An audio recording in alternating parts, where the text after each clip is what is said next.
It's Spacey Sims, and we are back with more Code Realized Guardian of Rebirth, and we're getting close to the end. I mean, it's probably still going to be like 12 hours because these chapters get really long, but we've got one chapter after this. Probably only at the beginning of chapter 12, but anyway. Finnis topples to his knees and raises his face towards the heavens. Father, my body is yours. Oh, that sounds dirty. Father, Father, Father. He falls silent. My voice is so wrecked. I've recorded so much stuff. And yet, the giant globe, his main body, emits a subtle light. The entire machine begins to make a quiet sound. This is not really that quiet. At the same time,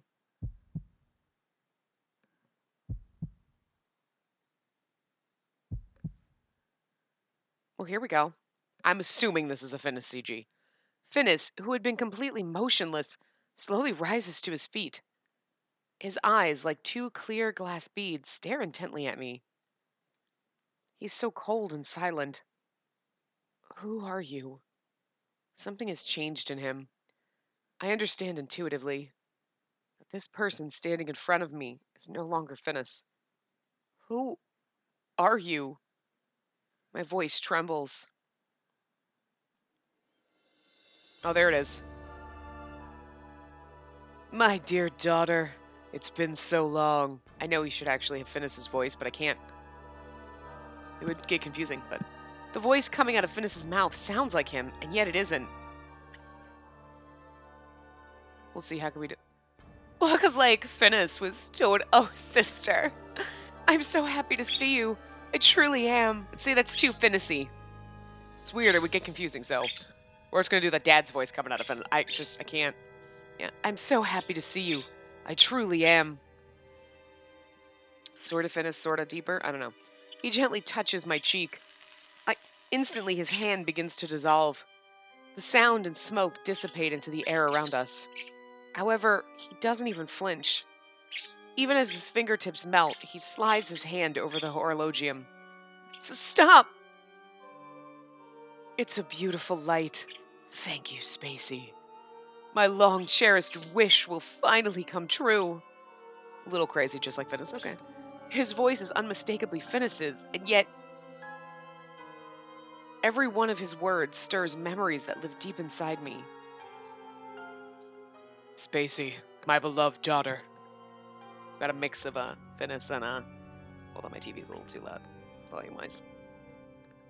You will lead the people from God's cradle to the expansive world of knowledge. Oh my God, Isaac, how many times are you gonna say that? You just keep repeating yourself. Like literally 16 times. Spacey, it all begins with you. I say that, and yet I'm the person that repeats myself 400 times. I love you so much, my dear daughter. Are you father? Yes, that's right. I am Isaac Beckford. I created both you and Finnis in order to execute Code Realized. I will become this world's shepherd. Father's voice is quiet and filled with something like sadness. Why? I look up at Father and ask him in a raspy voice, why would you do something like this? What do you mean, why? His blank gaze triggers anger within me. After all that he's done, how can he show so little emotion? I've seen so much death. London is in complete turmoil right this moment. Many people died in battle. Others were engulfed in flames, leaving behind nothing but charred corpses. I've seen so many gruesome sights. I don't know anything about an eternal war or guiding humanity, but this, it can't be right. Isaac, no, Father, watches me in silence. A world war? Guiding people to this future by killing so many? There's no way this could possibly be anything but evil. It's a terrible course of action that will only lead to misfortune, creating great sadness and suffering. I mean, she's not wrong. No matter how lofty his goals are, how could he go through with causing such a tragedy for so many without hesitation? I assail him with all my doubts and questions about his plan. I mean, you can't change crazy. Just saying. Eventually, I reach a certain question that had been lying in the depths of my mind. It's something that I myself hadn't even realized was there for a long, long time. A thought that perhaps emerged when I first found out what I am. Phyllis said that you loved me, Father. And I do. Father's response is soft. If you love me, then why did you create me? A pathetic doll that can only pretend to be human. Why? Why did you create me? If you love me, why? Just to use me as a catalyst to create the horologium. If you love me, why are you going to kill me? Because that's douchey. How could you create a monster like me who can't even touch another person? My voice trembles. I can't touch anyone. I can't even feel another person. I just wanted to be normal. How could you do this? It gives me nothing but silence in return. You can't guilt trip the crazy either. The quiet seems to go on forever. The Nautilus provides a background sound, a low, heavy rumble. I simply wait for Father to answer. I see. I understand now. However, unfortunately, Spacey, you misunderstand. I do truly love my daughter. But to be more specific, you aren't her. What? I love the image of my daughter, which has been recreated in you, a monster. What are you talking about? You were created based on my daughter's own life. In other words, something akin to her genes. Genes, the primary agent in bearing an organism's genetic code. In case you didn't know. Now you do. The more you know. Woo. All that was left out of her living cells after the house burned down. The house burned down? I realized that I have a very distant picture of that home in my memory. It's most likely a memory from Spacey, whose body my own was based on. Your appearance, voice, and physical mannerisms, I see traces of her in them. He turns kind and affectionate eyes towards me. Oh, but you're a monster that just looks like the daughter I love. It's really hard. It's a love-hate relationship. That's rough. However, I know that it's not really me that he's seeing. Even though these things are merely shadows, your body is unmistakably my daughter's. And Finnis is your son, and now you're possessing his body. And you don't find that a little creepy? Like, I get it, being so devastated over losing your children, you want to bring them back, but you made your children monsters. And you're going to destroy them for your own purpose. I just feel like that's kind of crossing a line. Like, I miss them so much, I wanted to bring them back to life, and I didn't mean to make you a monster. But more like, I made you a monster, and I'm taking over my son's body. Ha ha ha ha. You're basically killing your children all over again. You're destroying your children all over again. Like, that's nutters. Like, dude, this guy's lost it. Anyway. I can't contain the joy I feel seeing you before me. His words burn me inside. I wasn't brought into this world because someone wanted me. Just like Finnis, I'm a doll that had been created as a tool to further Father's plan. So I'm wondering then, since we can get to know Finnis in the second game, I'm really hoping it's not romancy. Really hoping it's not. I'm hoping it's more like buddy pals, get to know our brother type of thing. I'm assuming then that Finnis doesn't die and we get Isaac out of him and we like save Finnis, kind of like we saved Deli from being evil, you know. Jelly was gonna kill everyone, and now he's like, okay, maybe I will like you humans because this dog is pretty cool. You know, no. That's all my very existence has ever been. We've run out of time. Your horologium is still not yet complete, and I can only remain awake for a short time. I will see you again. It was only for a brief moment, but I'm glad that I was able to see you again. So this is better because now Finnis is going to come back. And with this, he slowly closes his eyes. The strange bluish-white light that had been surrounding him fades. And as it fades, Finnis once again quietly opens his eyes. His laugh sounds particularly mad and partly sad. Oh, partly mad and partly sad. I sense that Finnis is back. Father! So soon! Your dream will become a reality so soon. His expression almost looks like ecstasy. Starting an eternal war and continue the loss of life that's already taken so many? How can he look so happy when faced with the prospect of such tragedy? Why? I can't help but ask. I can't bring myself to comprehend the way he or Isaac think. Why, Finis? Father, Isaac is wrong, no matter how you look at it. If his plan becomes reality, so many innocent people are going to die. You're going to die. Not just me, you too. Okay, thank you, Spacey. We'll both disappear from this world. Finis cocks his head to one side, looking genuinely confused.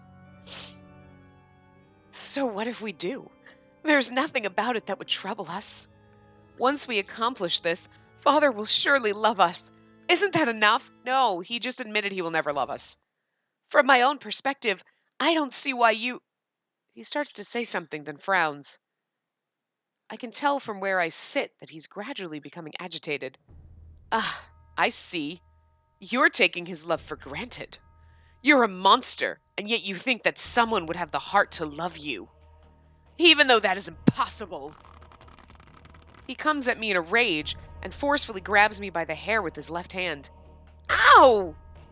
As I twist in pain, he continues to shout, his words pouring forth endlessly. You'll probably never understand, since Father already loved you. He never loved me. He despised me, hated me, and you'll never comprehend how that feels. I do know how that feels. He doesn't truly love me. He loves his daughter. I'm just based on her. Shut up! Ah! So what if that's only false love? At least you were loved. What's the problem with that? You don't know what it's been like for me. He never even smiled in my direction. Finis. His quaking voice saddens me more than it frightens me. And this is probably where the path goes down in the second one. Like the, Finis, we're going to show you that we love you, little brother. Like, we're going to take care of you. And like, you know, it's a deli situation. And then he'll be like, oh, my sister loves me and that's awesome. And someone actually cares. Because like, that's why he's so fucked up. Because Isaac treated him like garbage. Poor kid. I wonder why he's crazy. Aww. He's got such cute little buns. Like the hair buns, not like, you know, I mean, seriously though, he dresses like a girl, but, I mean, he's fabulous. He should have been one with the voice like this. Oh my god, sister. I couldn't take him seriously. His quaking voice saddens me more than it frightens me. It's so unfair. Why you, when he doesn't love me at all? The anger gradually subsides from his voice, leaving only sadness. I mean, pitch black sadness, like a vast emptiness. I realize something now. The person who is most aware of their own status as a monster, and most aware of being a doll. The person who is also the saddest and the most alone. It's not me.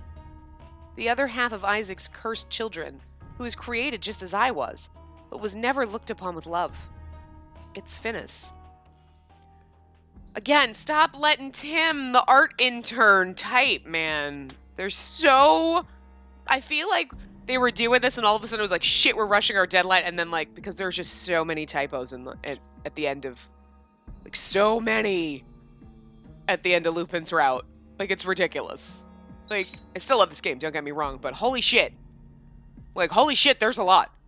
Like, more than the rest of the game and every other path, like, combined. It's like, even each chapter in Lupin's path has more than the rest of the game combined. Just, I mean, they're minor. It's not like unintelligible or anything. It's just kind of, it's actually amusing at this point where we're like, and there we go again. Damn it, Tim. If only you didn't exist. He grabs me by the throat, his fingers digging into my flesh through the fabric of my shirt. I'm unable to resist at all. All I can do is drift slowly into the darkness.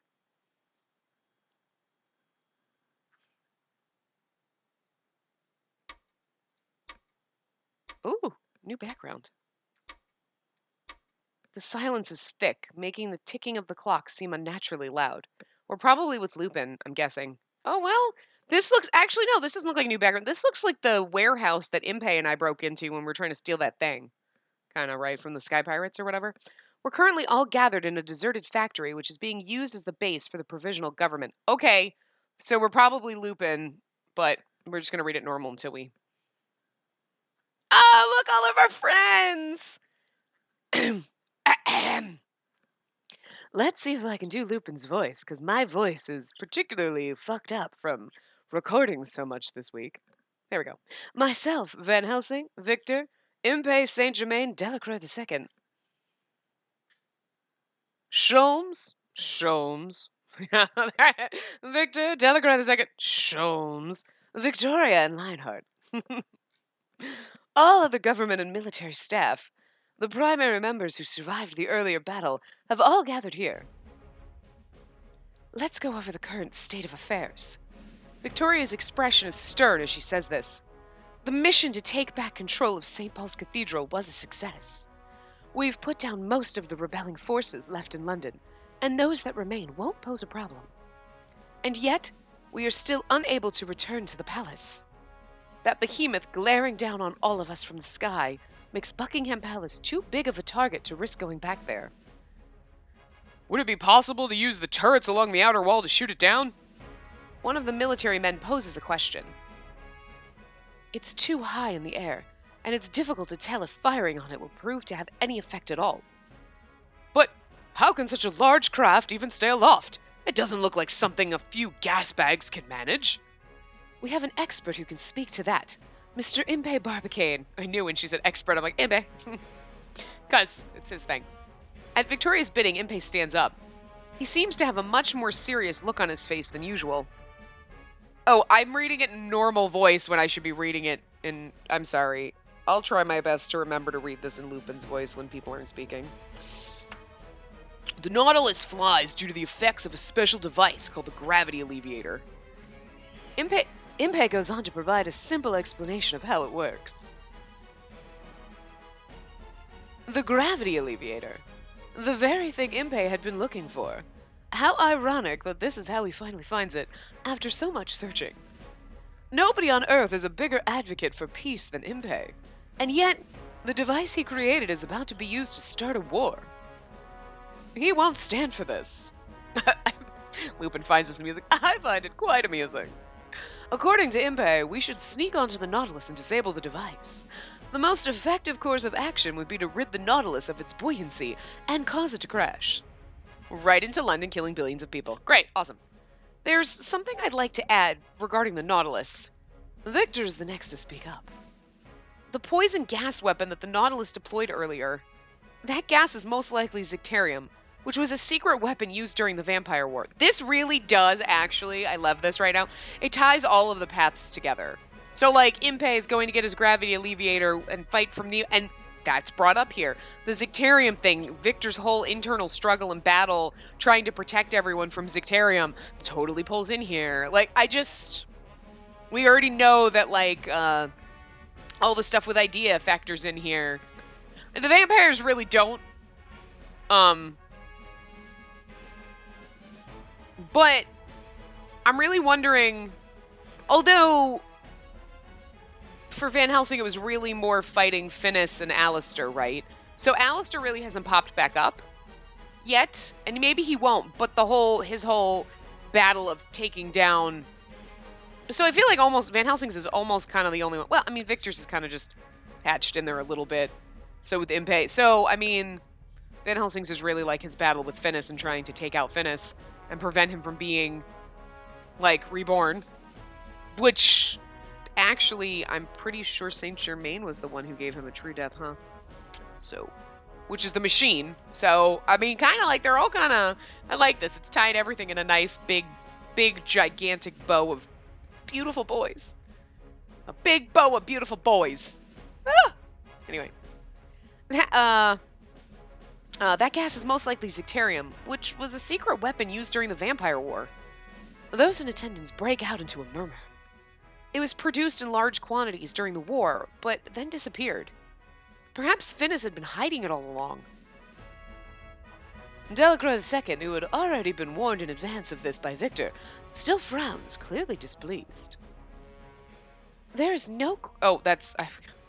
We know when they're both on the screen, I get confused. Victor, Victoria. Also, by the way, really, really fucking great movie. I highly recommend it. Also, great stage production. Julie Andrews. Hello. Thank you. Fabulous. It's one of my favorite movies. So, this is a little funny. There's no question that allowing the Nautilus to roam free will cause many more to become victims of that weapon. Victoria nods emphatically. Thank you for the explanation. I'll keep that in mind, Dr. Frankenstein. The Queen sighs quietly. Let us review Isaac's and Phineas's plan once more.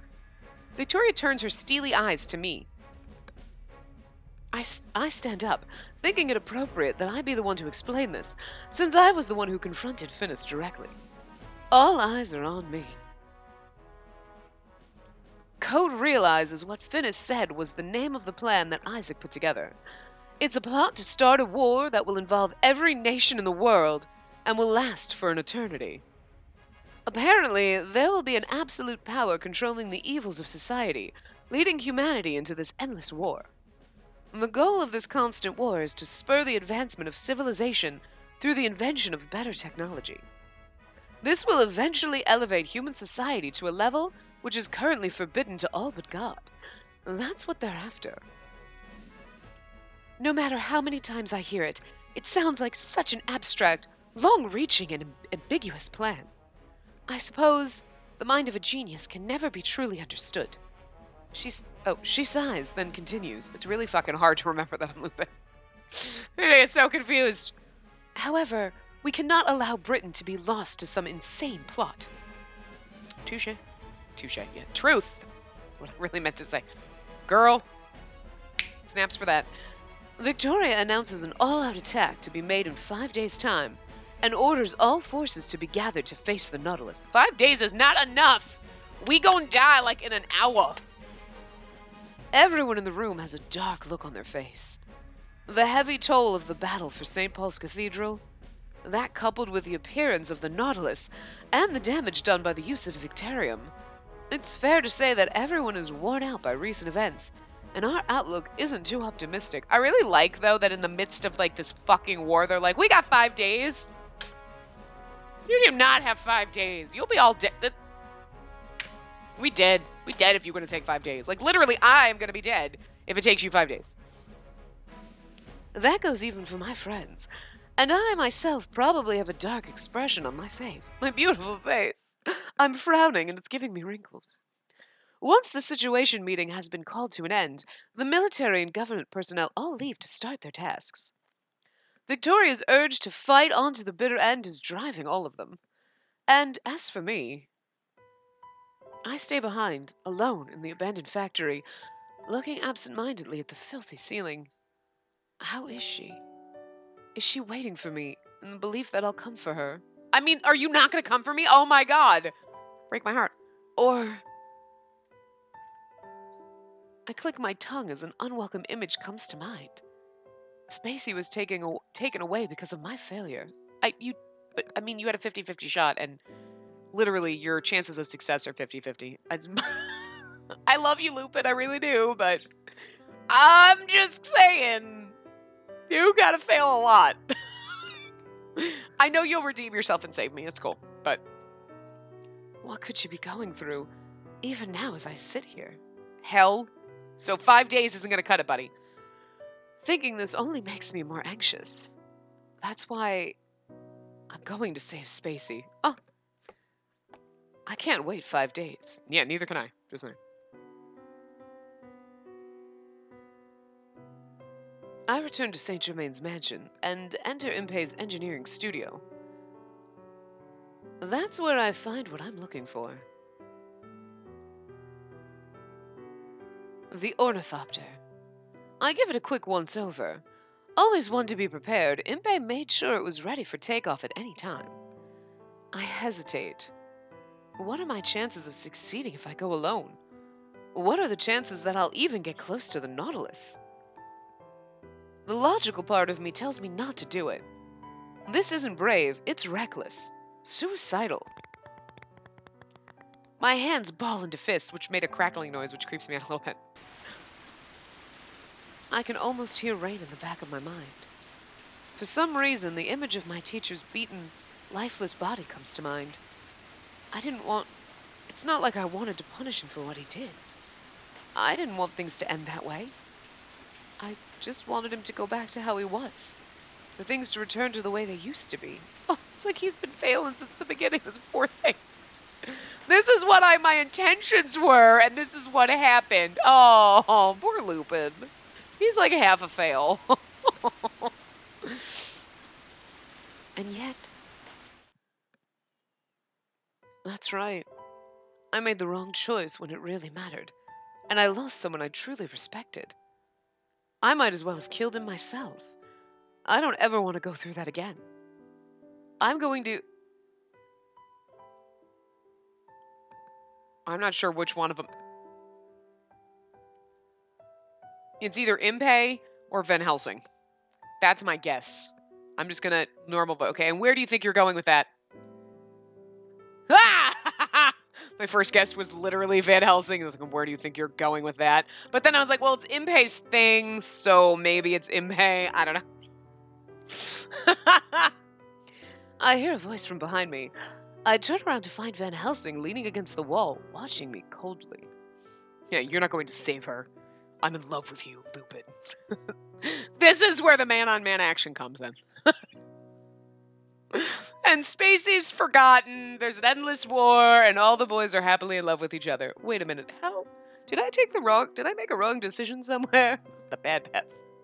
This is the normal path. No, I'm just kidding. Why is he here? Did he follow me? Sorry, but I sensed something was off. I followed you here. The question must have been plain on my face, for he answers it casually. For someone normally as paranoid as you not to notice me so obviously tailing you, must have been pretty deep in thought. Oh, you must have been pretty deep in thought, I take it. Van Helsing turns his gaze to the ornithopter. Were you planning to go alone? I nod slightly. Spacey, she's in danger. I don't have time to wait for the military. Finis's objective is her horologium. If he takes that away from her, she'll... Ha. What's so amusing? What I find amusing is that you're so flustered that you're going to your own death.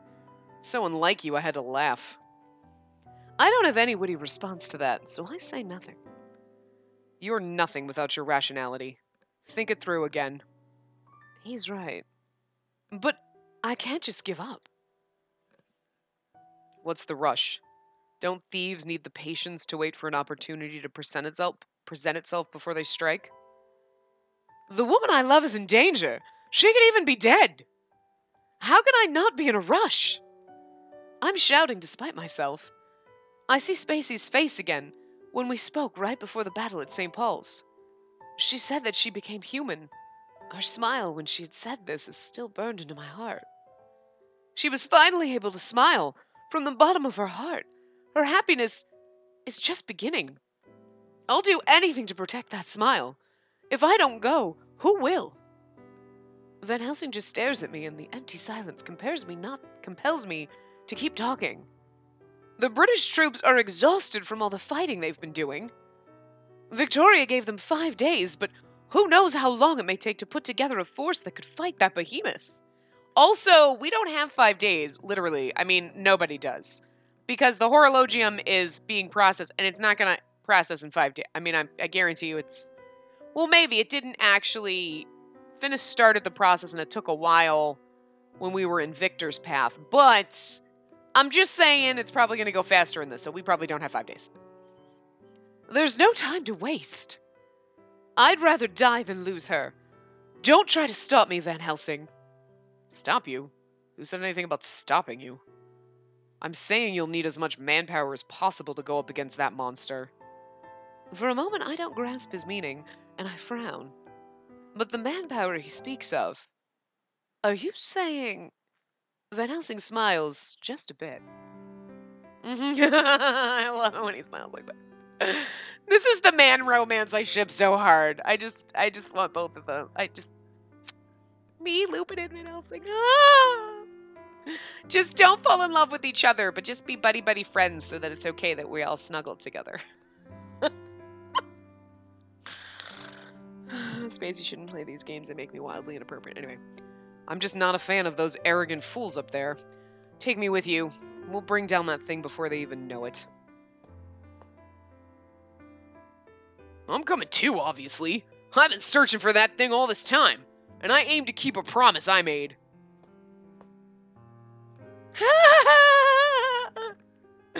I knew they were all gonna end up going. Like, when he went off on his own, I'm like, he's not gonna go alone. All the boys are gonna go with him. But still, it's so much more exciting when they all show up like this. Doesn't it just warm the cockles of your heart? It's thawing my cold, dead heart. We can't let them use Zicterium however they please, either.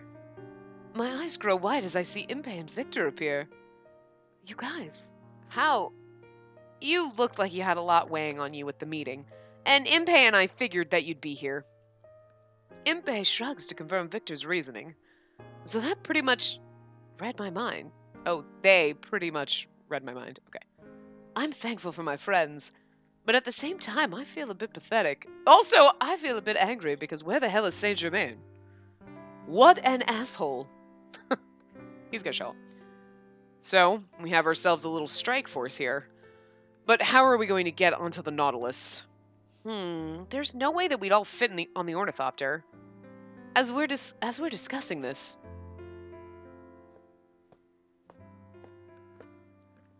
Yay! I feel better now. I mean, come on.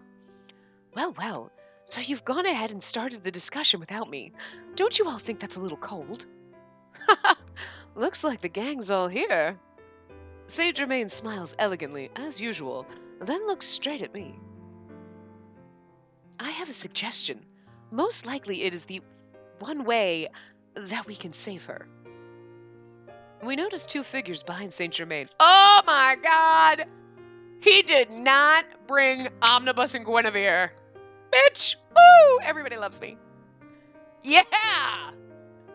I just love this so much. One is a heavily armored woman. The other is an elderly lady in a wheelchair. And Lupin's like, the lady in the armor I figure, but I don't really know what the wheelchair lady's gonna do. Like, throw some knitting needles at them? She's tougher than she looks, Lupin, come on. Neither of them seems very suited for a place like this. I'm assuming that's Omnibus. I'll lend you a hand, Mr. Gentleman Thief. The elderly woman smiles as she says this. Magic. We all gather at the abandoned factory once more. My friends, as well as the women, who Saint Germain introduces as Omnibus and Guinevere. Victoria can't hide her surprise at meeting the newcomers. So you two are from Idea. Your organization is only mentioned in lore passed down in the royal family. A secret organization controlling history. Yes, it's as you say. And the fact that we've come out of the shadows now should be an indication of how great a crisis humanity is facing now. We of Idea desire the destruction of Isaac Beckford and all his creations. There's no time for making grand speeches. What's this plan you have to go against the Nautilus? Wait a minute, all of his creations. No, I'm sorry, you can't take Spacey away from me. I will stab you.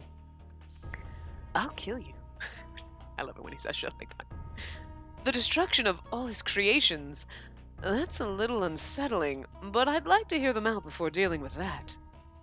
You're right. Saint Germain, can I leave the rest to you? The Count nods and steps forward.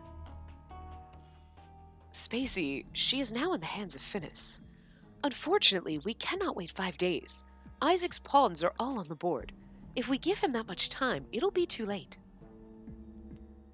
Still, that's the reality we face if we want to give the military a chance to fight.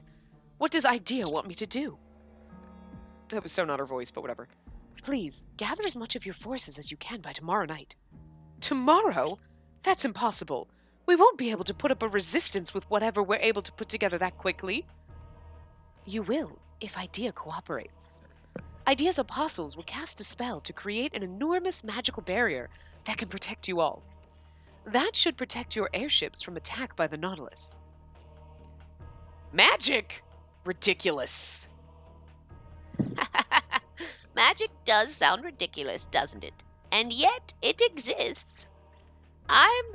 In the long history of mankind, there have always been things going on outside your understanding. You just haven't seen them. Muggles. She just forgot to call them muggles. Oh, sorry, I added that, but don't worry. After this exchange, Saint Germain continues. Then a fleet of airships shall act as a diversion. Saint Germain looks over at me. While Lupin and the others enter the Nautilus covertly, they will bring down the ship before Isaac can be revived. Lupin, can you do it? I smile in response. Who do you think I am? Nothing is impossible for this gentleman thief, except for beating Sholmes, but I'm not going to admit to that. Or kidnapping Finnis off a train. Or not letting Spacey get captured to begin with. Or saving the man who was like a father to me. Maybe I shouldn't have added all of that. We're counting on you. Victoria, your cooperation is crucial to this battle. Will you fight with us? So you're telling me that a secret society that runs the world will protect us with magic if we risk our lives? Victoria covers her mouth, looking like she can barely keep herself from bursting into laughter. It's like a fairy tale. Magic, in this age of science and discovery. How preposterous. Victoria laughs for some time. Then she looks at Omnibus with a serious expression. Very well, I'm in. I was always quite fond of fairy tales, you know. So, have we established a cooperative agreement here? Yes, I have no objections. I'm unable to come up with any bright ideas to crush the Nautilus other than to rely on a fairy tale. Hey, don't you forget the most important thing now. The women look over at me. Rescuing my precious princess. This is non-negotiable. I take a good look at Omnibus. When you said you would destroy everything Isaac created, you meant her too, didn't you? Ha! I see that wasn't lost on you. The old woman closes her eyes for some time. Then she slowly opens them and turns to me. All right. If we are able to accomplish everything else, we promise not to touch her. Are you sure? According to my predictions, the fall of mankind has already been determined by this point. If this prediction is proven wrong, what use is there for any of my other prophecies about the rest of the future? Omnibus says this with a smile. She seems serious. Then, I'm ready for this. All right. I'm going to board the Nautilus and see to its destruction. Your Highness, Omnibus, are you fine with that? I have no objections. From what I saw of your skills when you rescued me from the palace, I can think of no one more suited. From what? God damn it, Tim. Then it's decided. Let's get ready. Sounds good. Looks like this is gonna be the decisive battle. Lupin, I will come along with you as well. I'll do my best to save her. I nod, then exhale. I can always count on my friends. I'd be lying if I said that I wasn't anxious anymore. But at least now we stand a better chance of rescuing her. That's enough for me at the moment. Let's go. It's our final battle. Everyone nods, each with their own sense of determination. Hang in there, Spacey. I mutter under my breath, gripping my fists tightly. Not even half a day later, preparations for tomorrow evening have officially begun. Some of the rebel fighters turned coats, and many civilians joined voluntarily. The government's forces are even greater in number now than they were before the attack on St. Paul's. I love the fact that we now have this huge long part with Lupin, and it's like, the last couple chapters of his arc are like fucking forever. I love it. However, both weapons and soldiers are beyond exhaustion, and it will be quite difficult to turn things around. In addition, with the Nautilus being a floating fortress, there's a need to get airborne if there's to be a fight at all. Victoria takes measures to cover these problems. She promises a huge sum of money and a knighthood to anyone who would be joining the operation to destroy the Nautilus. She makes this proclamation in several newspapers, and word spreads quickly across the entire nation. The nobility and those seeking honor, sky pirates and criminals who only care about the reward money, those dazzled by greed arrive in droves, flying into London in airships. Speaking to people's immediate desires seems to be a much more effective way to rally people than touting justice. But once they have come, Victoria uses her eloquence to transform all who have gathered into patriots. I can't help but acknowledge her abilities as the Queen of Britain, who has had experience butting heads against the world. And then there were others. Those who were nervous about the future of London, who's lost those. God damn it, Tim! Those who lost someone they care about in the fires that blazed across the city, or the bombing, or anything. The arena previously used to house the Black Gathering has been set up as an aerodrome and is overflowing with airships. Meanwhile, in the suburbs of London, Idea's magical force field is about complete. Royal alchemists and members of the Royal Society have been called upon for this task. Surprisingly, many within the alchemic? Alchemic? I mean, it's probably right. I've never heard, like, alchemy, alchemical, alchemic, and scientific alchemic. It just sounds weird. But anyway, many within the alchemic and scientific communities have already have a deep knowledge of magic, and the apostles have been selecting those with an aptitude for it to help them. Who would have thought we would be flying into battle against a massive floating fortress protected by wizards? I am such a muggle. I can understand why Victoria would laugh. It all sounds so impossible in the supposed age of rational thinking. Saint Germain, as a member of IDEA, is making preparations with Victor's help. Van Helsing is training citizens how to handle weapons, and Impey is modifying an airship to prepare it for entering the Nautilus. I'm in the headquarters re-examining and revising the plan as necessary. I would have thought that the Nautilus would take this time to attack, but it remains silent above the city. I know, right? It's like watching. It's like, ha ha ha ha ha ha ha, fools. According to Omnibus, it's probably going to remain that way until Isaac has been fully resurrected. That works in our favor. Everyone in London right now is desperately preparing for our battle. Not just the military and people from the government. Everyone here, for whatever reason. We're all aware that this battle will be crucial. Time passes quickly. Before I know it, an entire day's gone by. Our final attack will be taking place in just a few hours' time. I wonder whose side we're gonna get. Are we gonna, like... I'm sure we're gonna go back and forth, but... There's little time before the mission. I'm taking a walk through a residential neighborhood to collect my thoughts. I wonder if she's looking out at the same sunset from above the clouds. Or... This is no time for weakness. I muttered to myself. She's fine. It's all right. It's all right. Suddenly, a vision of that rainy day flickers in my head, as if to intensify my moment of weakness. Damn it! What is this? Why do I keep going back to these horrible memories at a time like this?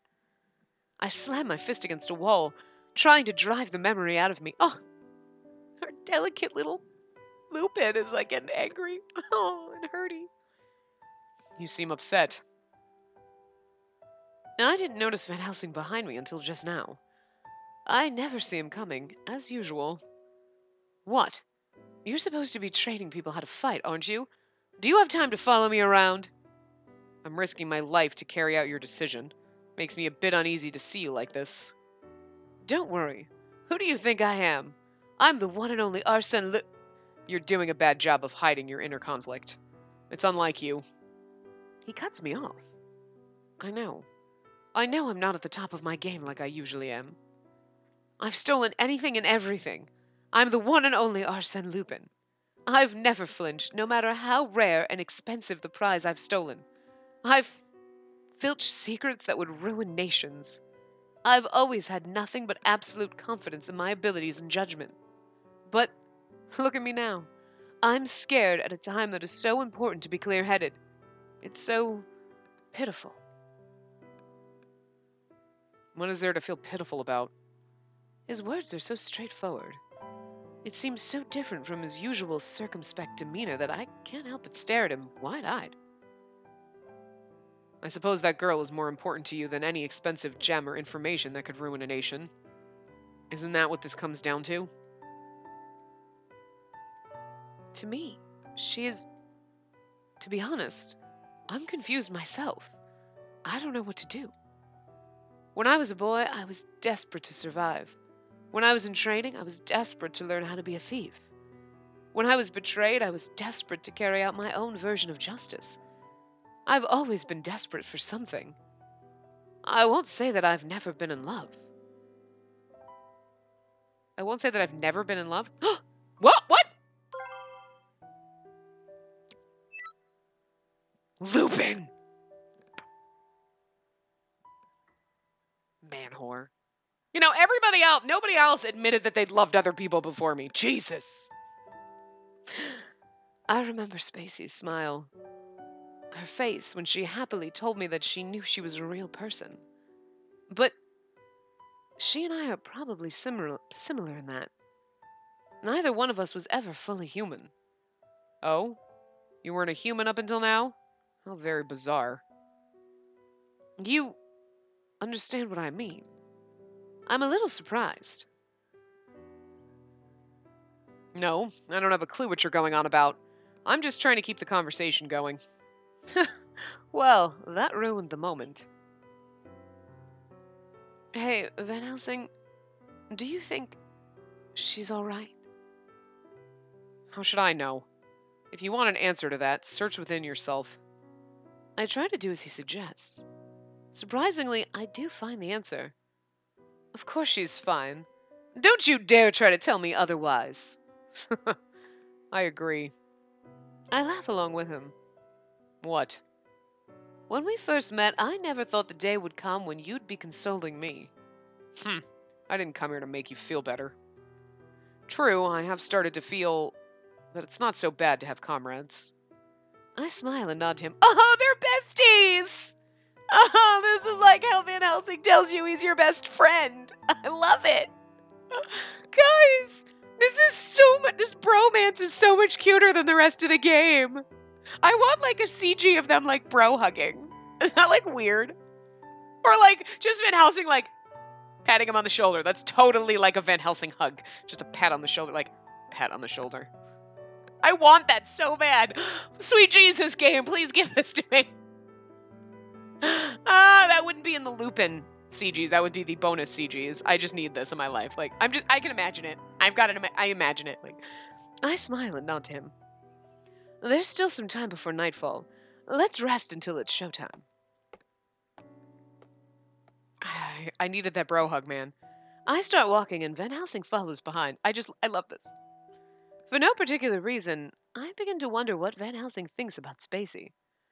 Van Helsing probably would have helped me rescue Spacey, regardless of whether Finnis was involved or not. I'm certain of that. Even when Spacey disappeared, he did earnestly search for her. So, where do his motives lie? He's like, hey, Van Helsing, are you gonna try to steal my woman? 'Cause I'll kill you.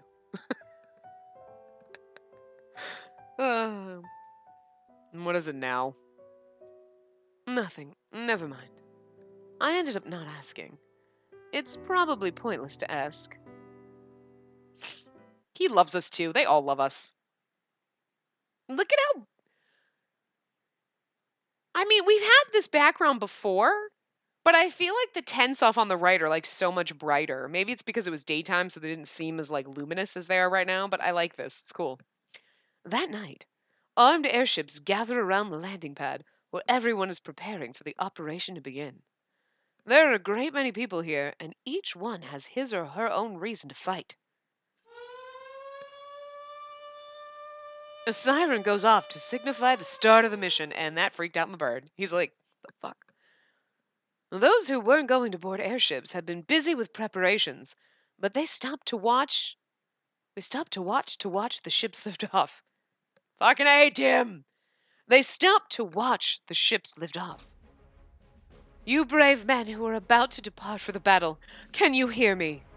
Victoria's voice is delivered to each of the airships through a communicator. Each and every one of you now shoulders the hopes of the world. I'm not going to lie to you. Not everyone will be making it back alive. Some of the listeners go over their flight procedures while they pay attention to her speech. I have said this before. Looking solely at the difference in our forces, we face certain defeat. But despite that, you are all going up into the air. I can't do her voice, whatever, it changes every time. I praise your bravery from the bottom of my heart. Some of the listeners are praying. Others are looking at pictures of loved ones they've lost. I have one confession to make. Until recently, I had been considering doing something similar to Isaac's plan, albeit for different reasons. Oh, so she's basically admitting, I was gonna, have a bomb and kill everyone and do war, but now oh my god, all it took is one crazy bastard. More crazy. That's so cool. Because that's kind of in the back of my mind, okay, so that was obviously just a plot point for, Victor's path, and okay, so we're not thinking about that. But again, this is the big bow that I'm talking about. So it's not just oh, okay, the Zicterium part that's pulled into this. It's the Queen was going to kidnap us and use us to blow up London, to start a war and do this. And so that legitimately still within her character. That's never changed no matter what path you're on. That's always been in her mind. It's just the opportunity didn't present itself to her, except for when we were in Victor's path. And now she's admitting, yeah, I was gonna do that, but this seems fucking crazy, so glad I didn't, Interesting. Oh god, I just love the way they tie everything together. But the first airship slowly rises into the sky. I was thinking that if a large-scale war were to take place now, Britain would have a greater chance of survival. But seeing what the Nautilus has done, and what it's about to do, seeing these things has showed me that I was mistaken. A second airship follows, then a third. Soon, clusters of airships are lifting up into the air. With the moon behind them, the people below see them as silhouettes in the sky. That would have been cool, just the outlines of. There is no knowing what future will come of the destruction flames. I have finally come to realize. Oh, look at the little whistling star! Ah! So cool! Is that supposed to be the airships taking off? That's so neat. I have finally come to realize that there is no point in repeating a history of slaughter. The airships are all rising up now. It's supposed to be them. That's so cool. It's supposed to be seeing them from the distance. I promise you, justice is what drives us to this battle. Those of you who have stepped up to this challenge are unmistakably heroes. The flock of airships rises higher under the moonlight. I love it. It's so cool. Once they reach a certain altitude, they begin to give off a faint glow. It seems they're now under the power of ideas magic. Oh, that's what it is. Oh, I know, I love it. They look like little shooting stars.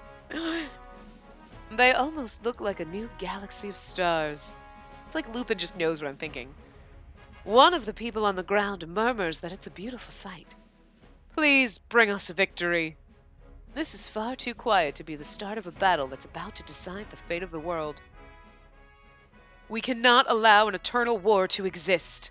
And please be safe. Her voice coming through the communicators is not one to inspire courage, but something in her speech sparks a fire in the audience.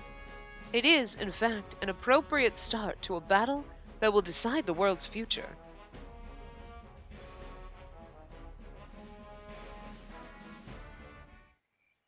We're waiting in the forest, watching the flotilla rise up. The losses will be great. Victor murmurs to himself, his gaze still locked on those ascending airships. Idea's protective magic is in effect. They won't fall so easily, but warding, a magical defense developed by Idea to protect the heroine and her friends. It was able to create a powerful protective field that could even withstand gunfire. Idea is helping the muggles. You don't know. Yeah, god damn it, Tim. You don't know what could happen when that fortress decides to attack. Is that it? Everyone's doing their best. We'll bring down the Nautilus no matter what, and save her. I nod slightly along with Impei's words. We should get going. We need to time this right. We're about to follow Saint Germain's suggestion to board our own ship when two figures emerge from the brush. Yay! Our other friends! Sholmes and Deli, what are you doing all the way out here? Are you here to see us off?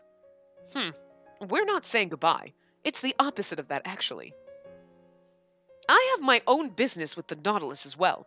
I'd like to come along with you. Is that so? Well, hurry up and get on then. One or two more people won't make a difference. That's not quite the response I was expecting. I thought you would be against the idea. I can see it in your eyes. You have inarguable logic and determination. I can't say no to someone like that. Sholmes smiles faintly. Haha, you're right, Lupin. I have a score to settle. Aboard that ship. Sholmes' smile widens and he points his chin toward the airship. I appreciate it. I owe you one. Yeah, how about don't ever try to catch me again? Sholmes makes his way to the airship. I'm here to say goodbye. I nod at the little king, who sounds a bit disappointed. Hey, Van Helsing, you have a visitor. I yell toward the airship. What? Wait! I'm not here to see him! Yes, he is. You love him! Oh, he's like your big bro! No, you're right. We can wait a while. You two say what you need to say. Oh my god! This path makes Van Helsing so much more yummy. Like, because he's like broing it. He's like got a bromance going with Lupin now, and he's like, Jelly's like my little brother, and it's like, that's so cute. Oh my god, it hurts my heart. I think I'm gonna die. Guys, I'm literally gonna have a heart attack and die this path. Oh my god, it's so great. Delacroix II grabs my sleeve as I turn to walk away. She's a kind girl. She must not die like this. Please, get her back. I know. And also, every one of you needs to make it back alive as well. Oh, Telly! Oh, I love you so much. I give him a casual wave and make my way to the airship. I give Van Helsing a pat on the shoulder as he passes by me on his way out. That was like a bro hug. Van Helsing's like, what? And I enter it myself. Impey is standing just inside. I wish they should have peeked and like seen Deli like hug Van Helsing. Oh, again, I need all the Van Helsing hugs. I do. I need CGs of him hugging like frickin' Deli and frickin' Lupin. Just because of how adorable. It's okay, Deli. I'll come back, my little bro. Like, hey, Lupin. I upgraded her as much as I could, but like I said, the engines. He told me about it earlier, but this airship's engine is very delicate, so Impey needs to handle it personally. Therefore, I'll be piloting this time around. I'm leaving the engine room in your hands, partner. Right. I've got this. We briefly shake hands, and then Impey heads for the engine room. I cannot wait to watch this fucking anime. I spend a while after that checking the various instruments in the control room when Van Helsing comes back inside. There's our lookout. We were about to take off without you. You try that and I'll shoot you down in an instant. You never change, do you? Right back at you. What did our cute little vampire boy have to say? It was about his revenge. He just told me that I had to live. Despite his calm delivery, I get the feeling that he's feeling a bit down. I suppose it's sometimes tougher being forgiven than to go on being hated. I suppose so. I don't know what happened in your past, but you can settle that on your own. I know. Van Helsing's words make me smile. And he grinned. Oh my god, their bromance is so strong! It's just so funny after playing this, because if you just normally read this, you'd be like, okay. You don't feel the love, the lurve, the strength of this bromance. It's like an adamantium cable. It can't be broken. We feel it, though. We're like, oh, I feel the strength of this bromance. I take a slight breath and steady my thoughts, then focus and open the lid to the voice tube. Can everybody hear me? Ah, look, we get to see Lupin now. I'm not going to bore you with a speech. Let's go and get our princess back. Yeah, the HMS Impey and manservants. Now it's just the HMS manservants because the princess and her manservants, yeah. Finally! Shall we go and overturn fate? Yeah! Let's bring an end to this! Let's get going already. I crack a slight smile at their responses. I'm on it. I manipulate the controls and cut the rope that's been securing the airship to the ground. The airship slowly rises, throwing me a bit off balance. When we get to a particular altitude, the ship begins to glow faintly. It looks like Idea's magic is working on our ship now. The ship continues to drift higher into the night sky. We approach a fierce aerial battle raging in the skies above. Only a few minutes later, our ship charges straight into the airspace around the Nautilus, which has become a battlefield.